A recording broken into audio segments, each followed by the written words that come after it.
If you check your blood pressure first thing in the morning and the number surprises you or worries you, you are not imagining it and you are not broken. That reading, the one taken within the first 30 to 60 minutes after waking, is almost always the highest blood pressure reading of your entire day. Not because something is going wrong, because something specific and well understood is happening inside your body every single morning, driven by hormones, by the nervous system, and by changes in the cardiovascular system that become more pronounced and more clinically significant after the age of 60. And the reason your doctor has probably never fully explained this to you is the same reason so many important things in medicine go unexplained. The appointment is 10 minutes, the prescription is written, the number on the cuff is documented, and the mechanism, the actual biological story of why that number is what it is at that hour, never gets told. By the end of this video, you will understand exactly why blood pressure peaks in the morning, what the specific physiological events are that produce that peak, why those events hit seniors harder and more dangerously than they hit younger people, what the morning blood pressure surge means for stroke and heart attack risk, how to distinguish a normal morning peak from a pattern that needs medical attention, and what evidence-based strategies, both behavioral and pharmacological, exist to reduce the morning surge and protect the cardiovascular system during the most dangerous window of the day. Before we go further, I want to say something clearly. If your morning blood pressure readings are consistently and significantly elevated, if you are seeing systolic readings above 150 or above 160 or higher morning after morning, that is not a problem to manage with a lifestyle change or a video. That is a conversation to have with your physician this week. What this video explains is the mechanism, the risk, and the options. It does not replace clinical evaluation. Informed patients get better outcomes. And the most important outcome from this video may be that you arrive at your next appointment knowing what to ask. Now, let us talk about the morning blood pressure surge, because it has a name, clinicians call it the morning surge, and it is one of the most well-studied phenomena in cardiovascular medicine. The starting point is the circadian rhythm of blood pressure, because blood pressure is not a stable value. It rises and falls across a 24-hour arc that is governed by the same biological clock that governs sleep and waking, cortisol secretion, body temperature, and dozens of other physiological cycles. In a healthy adult with a normal blood pressure profile, blood pressure follows a predictable daily pattern. It falls during sleep, typically reaching its lowest point between 2 and 4 in the morning. It begins rising in the final hour or two before waking. It surges sharply in the hour after waking, peaks in the mid-morning, gradually falls through the afternoon, and drops again in the evening before sleep. This daily arc is as consistent and biological as the arc of sunlight. It is not random. It is not caused by what you eat for breakfast or whether you feel anxious. It is controlled by deep hormonal and neurological cycles that have been running in the background since before you were born. The morning surge specifically, the sharp rise in blood pressure in the hour after waking, is driven by 3 simultaneous physiological events that converge on the cardiovascular system at the same time every morning, and that become more potent and more dangerous as the body ages past 60. The first is the cortisol awakening response. Cortisol is a steroid hormone produced by the adrenal glands that serves as the body's primary physiological alarm clock.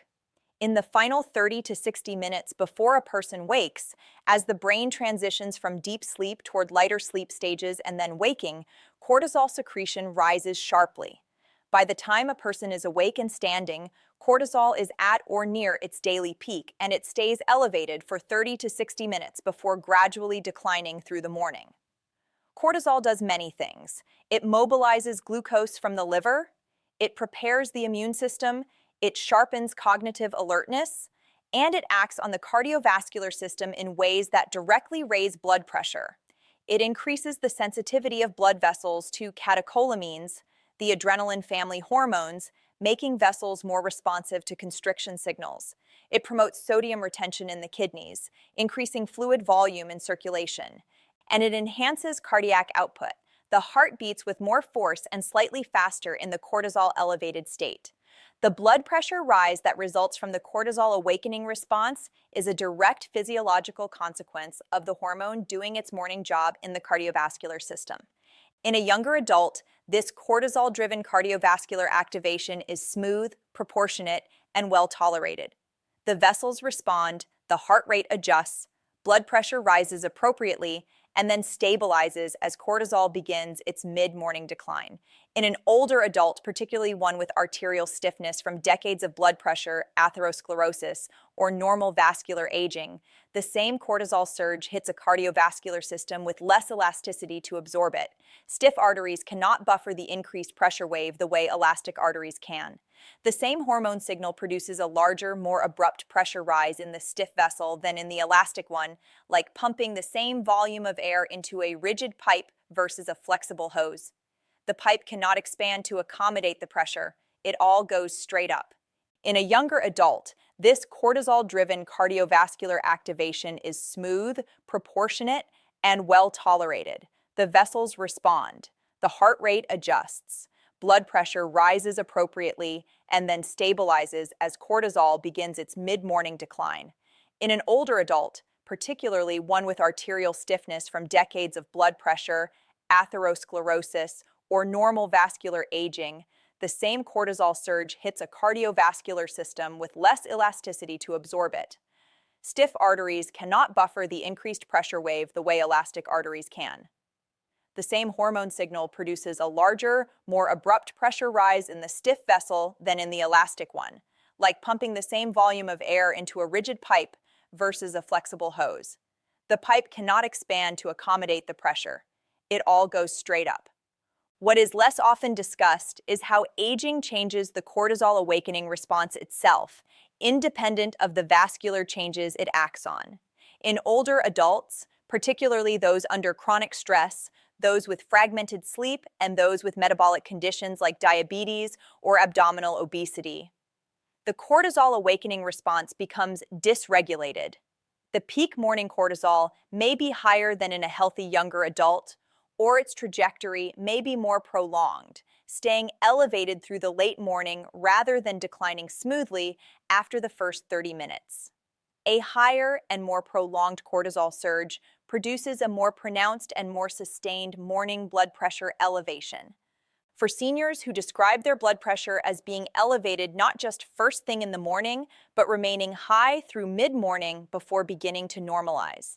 This prolonged cortisol pattern is a plausible mechanism that is rarely identified in a standard clinical evaluation because cortisol is not typically measured as part of blood pressure workup. Chronic psychological stress is directly relevant here, and it is something that affects an enormous number of seniors living through health challenges, financial constraints, grief, and social isolation. Chronic stress maintains elevated baseline cortisol levels and amplifies the magnitude of the morning cortisol awakening response. Seniors who are living with chronic worry, pain, or emotional difficulty are not just experiencing a psychological burden. They are experiencing a hormonal environment that is physiologically elevating their morning blood pressure every day. This does not make their hypertension psychological. It makes it biochemical, driven by a documented hormonal mechanism. And it means that stress management, through whatever approach is sustainable for the individual, is not soft advice. It is cardiovascular intervention. The second driver of the morning surge is the activation of the sympathetic nervous system, the body's fight-or-flight system, at the moment of waking. Sleep, particularly deep sleep, is dominated by the parasympathetic nervous system, the rest and digest system that slows the heart, dilates peripheral blood vessels, and reduces blood pressure. When waking occurs, especially if waking is abrupt, from an alarm or a noise or the need to use the bathroom, the sympathetic nervous system activates rapidly. The adrenal glands release epinephrine, which most people know as adrenaline, and norepinephrine. Heart rate rises. Blood vessels in the periphery constrict. The heart contracts more forcefully. Blood pressure surges. In the first 5 to 15 minutes after waking, this sympathetic activation can produce the sharpest single blood pressure rise of the day, a spike that, in vulnerable individuals, can transiently exceed what the rest of the day's blood pressure looks like. In older adults, the sympathetic nervous system becomes chronically more active relative to the parasympathetic, a shift that is well documented in aging physiology and that is associated with higher baseline blood pressure, faster resting heart rate, and reduced heart rate variability. The already elevated sympathetic tone means the morning activation does not start from a resting baseline the way it does in a younger person. It starts from a higher floor and jumps higher. And the baroreceptors, the pressure sensors in the carotid arteries and aortic arch that should be dampening excessive pressure rises, become less sensitive with age, less able to apply the braking effect that keeps the sympathetic surge from going too far.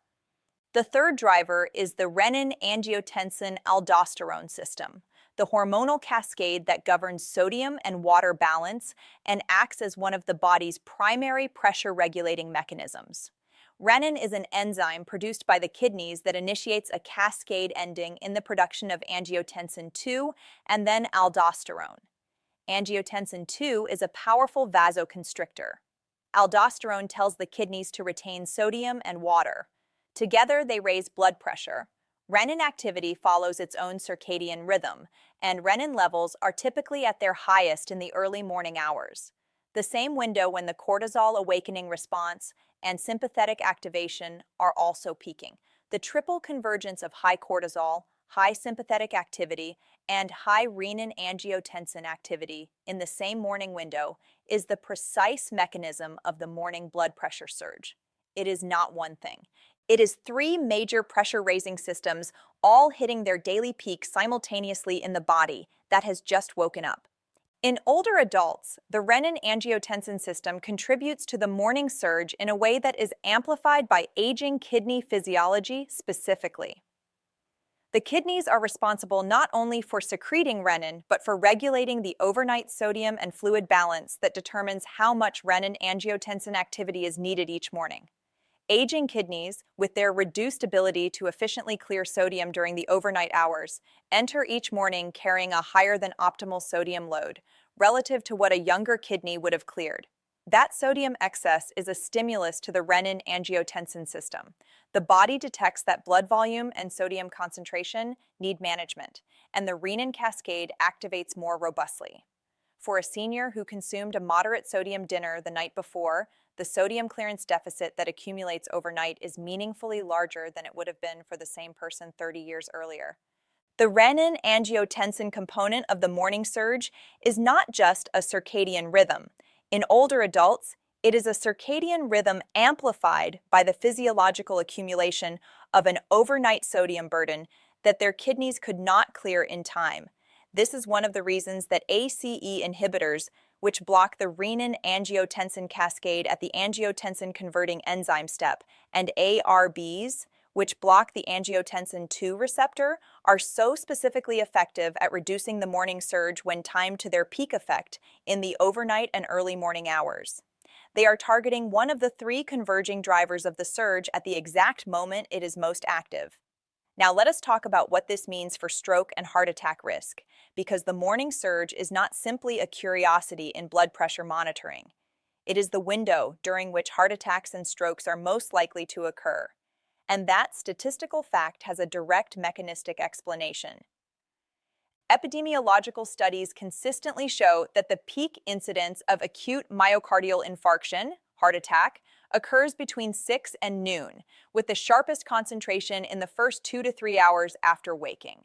The peak incidence of ischemic stroke follows a similar pattern.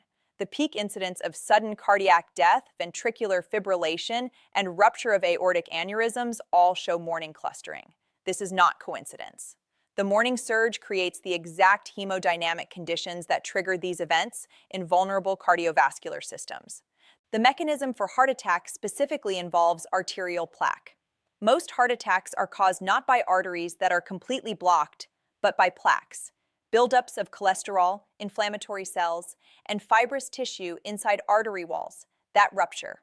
When a plaque ruptures, it exposes its contents to flowing blood, which activates the clotting cascade and forms a thrombus, a blood clot, that blocks the artery. The conditions that make plaque rupture more likely are high blood pressure, which exerts mechanical stress on the plaque surface, high sympathetic activity, which increases the shear force of blood flowing past the plaque, and platelet aggregability, which is the tendency of platelets to clump and begin clot formation. In the morning surge window, all three conditions are simultaneously at their worst. Blood pressure is highest, sympathetic activity is highest, and platelet aggregability, the tendency to clot, is also highest in the morning, driven by the diurnal pattern of von Willebrand factor and other clotting proteins that peak in the morning hours. The mechanism for heart attack specifically involves arterial plaque. Most heart attacks are caused not by arteries that are completely blocked, but by plaques, buildups of cholesterol, inflammatory cells, and fibrous tissue inside artery walls that rupture. When a plaque ruptures, it exposes its contents to flowing blood, which activates the clotting cascade and forms a thrombus, a blood clot, that blocks the artery. The conditions that make plaque rupture more likely are high blood pressure, which exerts mechanical stress on the plaque surface, high sympathetic activity, which increases the shear force of blood flowing past the plaque, and platelet aggregability, which is the tendency of platelets to clump and begin clot formation. In the morning surge window, all three conditions are simultaneously at their worst. Blood pressure is highest, sympathetic activity is highest, and platelet aggregability, the tendency to clot, is also highest in the morning, driven by the diurnal pattern of von Willebrand factor and other clotting proteins that peak in the morning hours. The platelet timing is something that deserves a moment of specific attention, because it is one of the most underexplained aspects of morning cardiovascular risk. Von Willebrand factor is a protein involved in initiating blood clot formation at sites of vascular injury. Fibrinogen, the structural protein of blood clots, is also highest in the morning. Plasminogen activator inhibitor 1, which is the body's primary clot-dissolving brake, the protein that normally breaks down clots before they grow large enough to cause occlusion, is at its highest concentration in the early morning, meaning clots that form in the morning are both more likely to form rapidly and less likely to be dissolved quickly than clots that form in the afternoon or evening. For seniors who are taking low-dose aspirin for cardiovascular protection, 81 milligrams of aspirin, available as Bayer low-dose aspirin or as generic store-brand aspirin at any pharmacy for under $5, the timing of that aspirin dose is worth discussing with a physician in the context of the morning platelet activity peak. Some evidence suggests that evening aspirin dosing may provide better platelet inhibition through the high aggregability morning window than morning dosing, though this is a nuanced discussion that depends on the individual's clinical situation. For stroke specifically, the mechanisms are somewhat different but equally morning concentrated. The most common stroke type, ischemic stroke, involves a blood clot either forming in or traveling to a cerebral artery. The morning surge's effect on blood pressure, combined with the peak platelet aggregability and the reduced fibrinolytic activity, creates the same clot-promoting environment in cerebral vessels that it creates in coronary vessels. But there is an additional stroke-specific mechanism in the morning surge. The abrupt pressure rise can, in vulnerable patients, cause the mechanical disruption of small vessel walls in the brain, particularly in patients with chronic hypertension, whose small cerebral vessels have been under pressure stress for years and have undergone changes in their wall structure. Hemorrhagic stroke, bleeding in the brain from a ruptured vessel, also shows morning clustering, and the morning surge's contribution to peak pressure stress on fragile vessel walls is the likely explanation.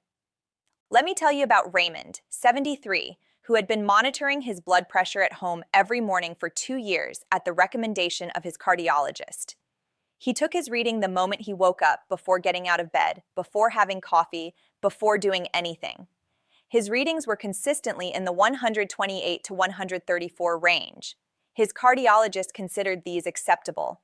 At a routine cardiology appointment, Raymond mentioned almost incidentally that he sometimes felt a sense of pressure in his chest in the first 20 minutes after getting up. Not pain exactly, more of a heaviness that resolved by the time he had showered. His cardiologist asked him to take a reading at that specific moment after rising from bed and moving to the bathroom. The reading was 156/94, not the 128 he had been recording lying in bed. The reading he had been taking before standing was missing the surge entirely because it was capturing the still horizontal blood pressure before the sympathetic and gravitational activation of rising.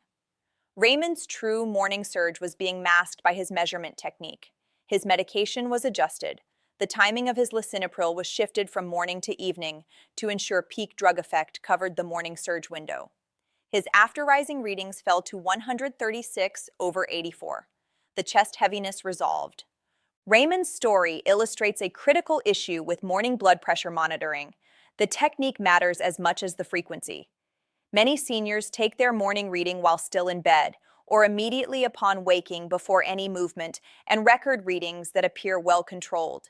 But the surge occurs upon and after rising, triggered specifically by the physical act of standing and by the sympathetic activation of beginning the day. A morning reading taken lying down before standing misses the very event it was meant to capture. The correct technique is wake up naturally, sit at the edge of the bed or in a chair for 5 minutes without eating, drinking coffee, or taking medication, and then take the reading. That seated post-waking measurement, taken before medication and before coffee, is the most clinically informative blood pressure reading of the day. It captures the surge. It reflects the true state of morning cardiovascular activation. Now let us understand what makes the morning surge specifically worse for people over 60, because the three physiological drivers I described, cortisol, sympathetic activation, and renin-angiotensin, all interact differently with an aging cardiovascular system than they do with a younger one, and the consequences are meaningfully different. Arterial stiffness is the central factor. As people age, the large arteries, the aorta, the carotid arteries, the major vessels leaving the heart, progressively stiffen due to changes in the structural proteins within their walls. Elastin fibers, which provide the springiness that normally allows arteries to expand slightly with each heartbeat and then recoil, gradually cross-link and fragment. Collagen, which is stiffer, becomes proportionally more dominant in the arterial wall. The result is that the aorta, which in a young person acts as a capacitor, absorbing the pressure pulse of each heartbeat and releasing it gradually, becomes in an older person more like a rigid conduit that transmits the full force of each heartbeat directly to the downstream circulation and to the brain. This stiffening has two blood pressure consequences that compound each other. First, it raises systolic blood pressure, the top number, because the stiff aorta cannot absorb the ejection of blood from the heart, and all of that ejection force goes directly into pressure.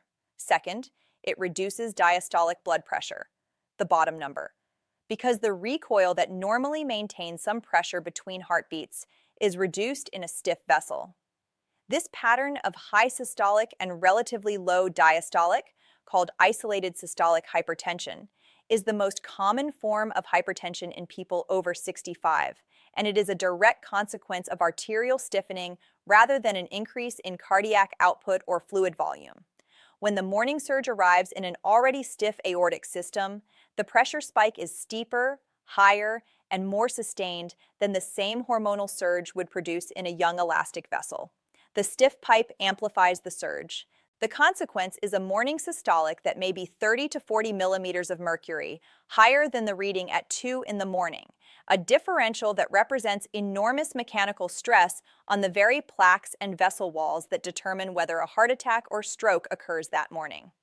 Baroreflex failure, the reduced sensitivity of the baroreceptors with age, compounds this further. Baroreceptors are stretch-sensitive nerve endings in the aortic arch and carotid sinus that detect rising blood pressure and send signals to the brain to apply the brakes, reducing heart rate, dilating peripheral vessels, and dampening the pressure rise. This mechanism is what prevents blood pressure from simply spiraling upward every time a stressful event occurs. In young adults, baroreflex sensitivity is rapid and powerful. In older adults, particularly those with long-standing hypertension or arterial stiffness, baroreflex sensitivity is significantly reduced. The braking mechanism is less effective.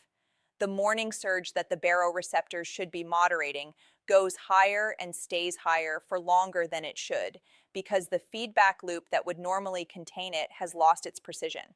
Non-dipping is another concept that is central to understanding why morning blood pressure is particularly concerning in seniors, and it is one that the majority of patients have never heard of despite how clinically significant it is. In a healthy blood pressure pattern, blood pressure dips during sleep, typically falling 10 to 20% below daytime values in the early morning hours. This nocturnal dip is not cosmetic. It is a period of genuine cardiovascular rest. It is when vascular repair mechanisms are most active, when the endothelium, the inner lining of blood vessels, is doing its overnight maintenance, and when the heart operates at its lowest workload of the day. The size of the nocturnal dip is one of the strongest predictors of long-term cardiovascular outcome in hypertensive patients, more predictive in many studies than the daytime blood pressure level itself. Patients who dip adequately have substantially better long-term cardiovascular outcomes than those who do not. Non-dippers are patients whose blood pressure does not fall appropriately during sleep. Instead of dropping 10 to 20% overnight, it either drops less than 10%, called blunted dipping, or does not drop at all, or in some cases actually rises during sleep, called reverse dipping or riser pattern. Non-dipping and reverse dipping are significantly more common in older adults than in younger adults, and they are associated with a range of conditions that become more prevalent with age: obstructive sleep apnea, chronic kidney disease, diabetes, autonomic dysfunction, and the use of certain medications. Non-dippers have higher rates of left ventricular hypertrophy, thickening of the heart muscle in response to chronic pressure overload, higher rates of target organ damage in the kidneys and brain, and significantly higher rates of stroke and heart attack than dippers with similar daytime blood pressure levels. Why does non-dipping matter for the morning surge? Because the size and danger of the morning surge is partly determined by how low blood pressure was during sleep. A dipper whose blood pressure falls to 100/60 at 3 in the morning and then rises to 140/85 at 8 has experienced a 40-point morning surge, concerning but starting from a protected low baseline. A non-dipper whose blood pressure sits at 135/82 throughout the night, never truly resting, and then surges to 160/98 at 8 has experienced a similar surge in absolute terms, but starting from an already elevated floor, meaning the cardiovascular system has been under elevated load all night with no restorative interval before the morning spike arrives on top of it.